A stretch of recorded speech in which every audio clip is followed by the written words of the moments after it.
पाकिस्तान की सीमा हैदर का बड़ा खुलासा। यूपी पुलिस पर लगाए गंभीर आरोप। क्या पूछताछ के दौरान मारा थप्पड़? मुझे थप्पड़े भी मारी गई वहाँ जहाँ पूछताछ हुई। मतलब ज़ाहिर उनका बनता था क्योंकि मैं गैर कानूनी आई थी। कोई वो शायद मुझे समझ रहे थे कि मैं रो रही थी क्योंकि मैं ज़्यादा रोती ही थी कि मुझे इनसे दूर ना करें या इनको मत डांटें, इनको कोई इनसे काम करवाता था तो वो मेरे दिल पे जैसे छुरी जैसा चलता था। क्या पूछा उन्होंने? ऐसे एक दो थप्पड़ मारे थे और सख्ती से पूछते थे। बाकी जो है एक नहीं, सुबह से जैसे यहाँ पे भी है ना, सुबह से शाम तक अलग अलग किस्म के लोग आते थे, उनकी किताब भर जाते थे। इतना सब कुछ आपने सोचा, इतना होली देखी, दिवाली देखी, लेकिन हिंदुस्तान में जो जिस तरह से आपका स्वागत हुआ, सीधे पुलिस मिली, पुलिस के बाद सीधे जेल हुई और थाना कचहरी पूरा हुआ, कभी सोचा था?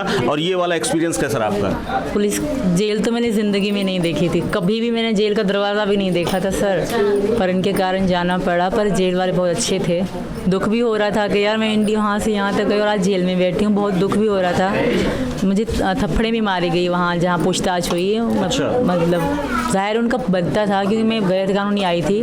कोई वो शायद मुझे समझ रहे थे कि मैं रो रही थी क्योंकि मैं ज़्यादा रोती ही थी कि मुझे इनसे दूर ना करें या इनको मत डांटें, इनको कोई इनसे काम करवाता था तो वो मेरे दिल पे जैसे छुरी जैसा चलता था कि ये काम कर रहे हैं यार। मतलब इनके मैं बहुत नखरे उठाती थी फ़ोन पर भी, और जब हम साथ भी रहे तब भी मैं इनके बहुत नखरे उठाती थी। जैसे ये कहते थे मैं वैसे ही करती थी। तो यहाँ वहाँ काम कर रहे थे चौकी में, ये तो थोड़ा दुख भी होता था। पर सब पुलिस ने क्या पूछा आपसे? पुलिस से आप पूछताछ हो रही थी, कई दिन आपको रखा गया, महिलाओं ने जो आप मारपीट की बात बता रही हैं, क्या पूछा उन्होंने? ऐसे एक दो थप्पड़ मारे थे और सख्ती से पूछते थे। बाकी जो है एक नहीं, सुबह से जैसे यहाँ पे भी है ना, सुबह से शाम तक अलग अलग किस्म के लोग आते थे, उनकी किताब भर जाते थे। पूछते जो शुरू पैदा हुई तब से लेकर आज तक जब वहाँ पहुँची वहीं तक मुझसे पूछते थे और मैं सब सच बताती आई थी। एक ही बात थी मेरी, जो थी वही थी, हकीकत जो थी मैंने सबको बता दी। कैसे मैं आई, कहाँ से मैं आई, पूरा एड्रेस अपने गांव का, अपने चाचा का, अपने जो 3 मेरे चाचा हैं उनके, उनकी पत्नियों के, उनके बच्चों के, मामाओं की पत्नियाँ, मामाओं के बच्चे, मेरी मौसियों के पति, उनके बच्चे, सबका इन्होंने मुझसे पूछा और सबका सच बताया। हर तरीके के सवाल भी करे, उलझाए मुझसे, अलग अलग टिपिकल सवाल करे। थोड़ा दुख भी होता था सर, क्योंकि मुझे फिर लगता था कि ये सही कर रहे हैं, क्योंकि मुझे कोई एक कहते थे कि अगर तुम सच बताओगे तो तुम्हारी जीत होगी, और मैंने सच पे भरोसा करा।